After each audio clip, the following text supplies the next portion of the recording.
Hi, everyone. I'm Devin Devarennes with Silver Tiger Metals.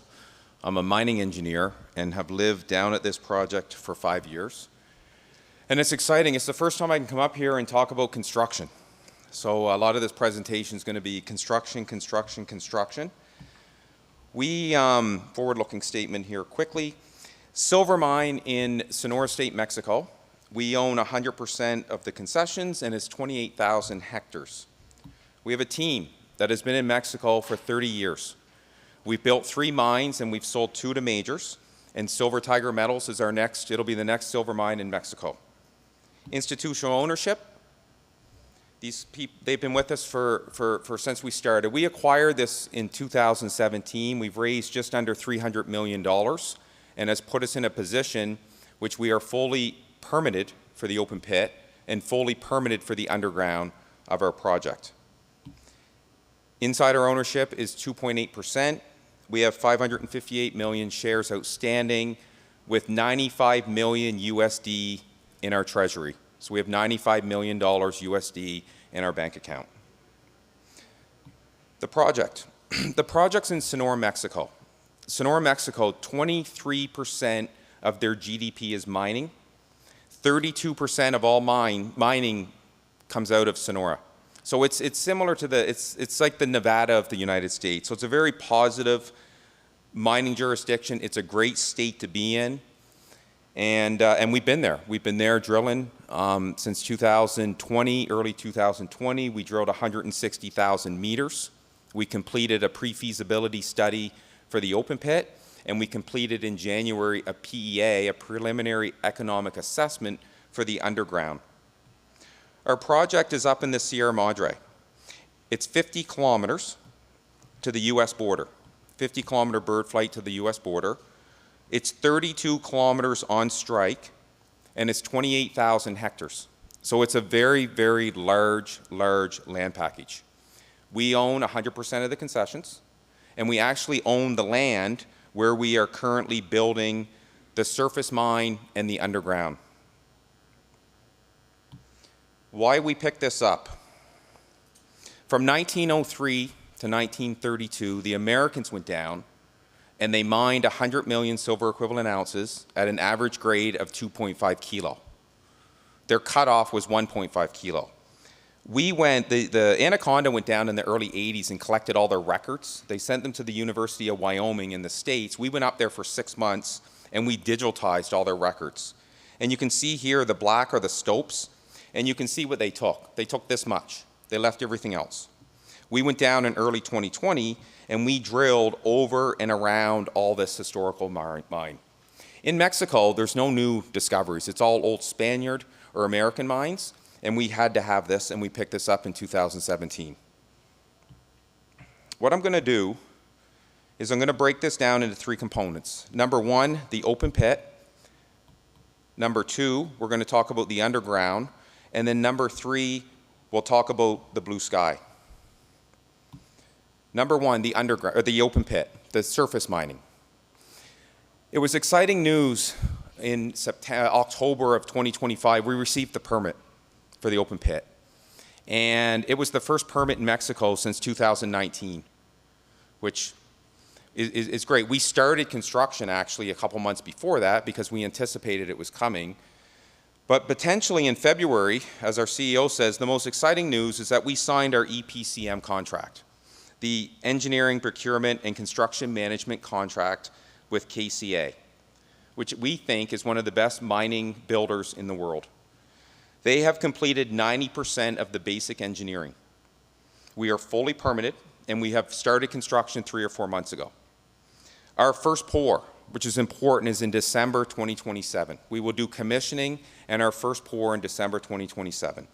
I mentioned we're 90% completed with the basic engineering, and we have completed the final engineering for the heap leach and the waste dump with WSP. It's done. The road is built, 46 kilometers, and we are now mobilizing the man camp. We will have 300 people from Mexico move up to the project to build this. The economics, and this is just the pit. We use consensus prices at $3,800 and $3,200.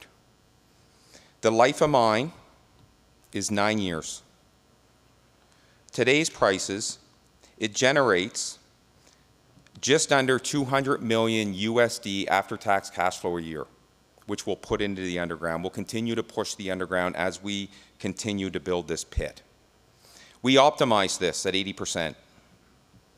Life of mine is 9 years. We'll do a pushback and we'll get the other 20%, which brings us up into 11, 12 years. And the veins just keep going.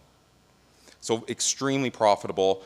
We have 95 million USD in the bank, as I mentioned. The CapEx for this pit is 86 million is the CapEx. So we're fully financed to build this, to continue to build this. And it's easy, easier. What we'll do is the pit is 80% gold, 20% silver. The underground is the opposite. It's 75% silver, 25% gold, and that's where the high grade is. For the pit, the strip ratio, a lot of questions, well, why is the CapEx so low, 86 million? The strip ratio is 0.3, and the grade is 0.7 gold equivalent, year 1 to 3, and that transitions to 0.5, 0.6 for the remainder of the pit, for the surface mining. We will drill and blast and haul it downhill to tertiary crushing, 3/8 of an inch. There'll be no agglomeration. We'll grasshopper it to the heap leach pad, run the cyanide through it. It'll be a dry stack after that process, which takes a few months. It'll go to the pregnant pond, and we will pour dory bars, which the first one will be poured in December 2027. Phase 1, which you can see here from the diagram, phase 2, and phase 3 with the pit under construction now. The road, which is important. We completed the road back in 2023 in from Colonial Morales. It's 46 kilometers. It's done 365 days a year. We now have some heavy equipment on this road, starting at the camp and starting in the north, and they'll meet in the middle just to polish it up because we're starting to bring in equipment. The man camp will be the first to arrive in the next couple months. The power for the pit. We have signed our contract with CFE. CFE is the power commission in Mexico. We will run power from Nacasari, which is a big, Grupo Mexico has a copper mine there, 100,000 tons a day, and we will run power in from Nacasari, which will be 18 months. We moved our gensets in January. I was running a genset for the geological camp, and we just brought in 3 more for the construction. Once the power and we're on the grid is completed, we'll keep those gensets on site as backup. So we needed them regardless. Right now, we're completing our flora-fauna removal and species recovery, working with the environment in Mexico to get that completed. The man camp, as I mentioned, we've signed off on that contract. It's being built in module units, and we'll just bring them in. The final engineering, and I mentioned that with WSP and KCA, the stockwork, our site plan is completed, our mine design is completed, and we're pushing to build this, which will be in the next 12 to 18 months our first pour. And this, once again, is just the pit component of the project. The underground. The underground, we're fully permitted as well. We were fully permitted with the underground when we picked up this project in 2017, and we amended that permit for the open pit, which we received back in October. The PEA for the underground came out in January. We used 38 and 3200 gold and silver, and at today's prices, it puts us up here with a 0.7 payback period of a CapEx of 83 million is the CapEx for the underground. Now, the pre-feasibility study and the underground are 2 separate technical reports, which means there's some synergies there. The road, the power, the man camp. There's about 15 to 17 million USD synergies that will already be covered when we build that pit that will come off of this CapEx. So this, once again, this will generate life of mine 15 years. It generates 1.5 billion USD after-tax cash flow. And to the north of this, there's another 50 million silver equivalent ounces that we're going to start drilling to add on to this current sensitivity table. The process for the open pit, which I talked about, was heap leach. The process for the underground, because I mentioned it was 75% silver where this high-grade silver is, it's going to be flotation. And our MIAs, which is the land package to build it, you can see up here to the far right is the pit. Level 7, which is our main haulage drift, we'll haul it down 3 kilometers, processing facility. It'll be flotation, Merrill-Crowe, and then we'll dry stack it. There'll be no tailings dam. It'll be a dry stack because we'll take that water and put it back into the project. And our water, I should have mentioned, that old historical mine that I talked about, it's flooded. And during my 5 years down there, drilling 160,000 meters, we were using that water for the 7 drills, and we'll continue to use that water for the heap leach. We are drilling some backup hydrology and doing some work now on that front for some holes, but we will use that, they call it dirty water, from the underground for the project. In Mexico, a lot of the companies would start with the pit and then transition to the underground. Or you can do a crown pillar under your pit, which is expensive, and then continue with the underground. We're very fortunate with the topography here on how it works. We have the pit. When the pit is in production, we can continue to move forward with the underground. We can continue to the north and to the south and start it at the same time. And you can see here in 2029, we're still mining out the pit, which is here, and we're to the north and the south with the underground. And then eventually in 2035, when the pit is mined out, we will transition and get in underneath. So we're very fortunate to be able to do both at the same time, and that's why we're pushing. Our main objective right now is to get this pit in production. However, we're going to move the PEA from the underground into a pre-feasibility study by the end of this year so we can line them up and do them together. The other piece here is the old-timers. I remember I said 2.5 kilo, their average grade.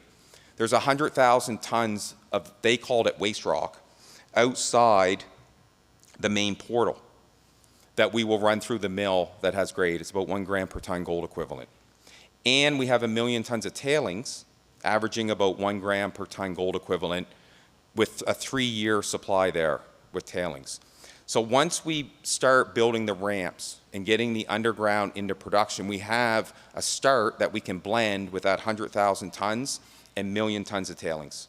And that's another reason why we're focused on the pit, get that built, but we're going to fast track this underground as well. We have been underground. We went in 2023, we hired a company called Convinvi, and they went in and we slashed this open 4 by 4.5 so we could drill underground. And we've been drilling underground, which saves us 200 meters from surface. And this year, we will continue to do that to bring us from a PEA to a pre-feasibility study. And it looks like this. This is where the old-timers hauled out that 100 million silver equivalent ounces, and this will be the same tunnel that we will haul out our ore. And you can see from this cartoon, which simplifies this, here. That level 7 that I'm talking about is right here. We have the pit, and we're drilling here now underground to fan those out and to come out with our pre-feasibility study at the end of the year. That was number 2, the underground. Number 3 is the blue sky. In the early 1900s, when Lucky Tiger Mining had these concessions, which is a 2-kilometer strike, and that's everything I just talked about is right there, 2 kilometers. We have 15 kilometers to the north and 15 kilometers to the south. It's 28,000 hectares. When Lucky Tiger, the American company, mined this, they leased their concessions to another company called El Tigre Mining. They went north and they built 3 mines. The Mexican who sold his concessions to Lucky Tiger, he went south and he formed 3 more mines. What we have done, we've gone to the north. It's the same tunnels, the same geology, topography, everything's the same. So we're going to rinse and repeat, and we are mobilizing the drills now. This is done. Fully permitted pit underground. We're now moving our geological team to the north. We're going to start drilling this month. You'll see drill results mid-May to the end of May, and that'll continue throughout our build. This is brownfields. The south is greenfields. We have been mapping down there the past 6 months, and eventually, potentially by the end of 2027 or 2026 or early 2027, we'll mobilize some drills in the south and continue to explore this. We are now in a position to call it a district. It'll be multiple open pit and underground components. So I do believe that we'll be drilling this long when I'm gone. It's a very, very big land package. And that is the story with Silver Tiger. I'm here for today, the remainder of today, and then tomorrow, of course. If there's any questions or if you want to connect one-on-one, it'd be a pleasure to meet you. But thank you for coming.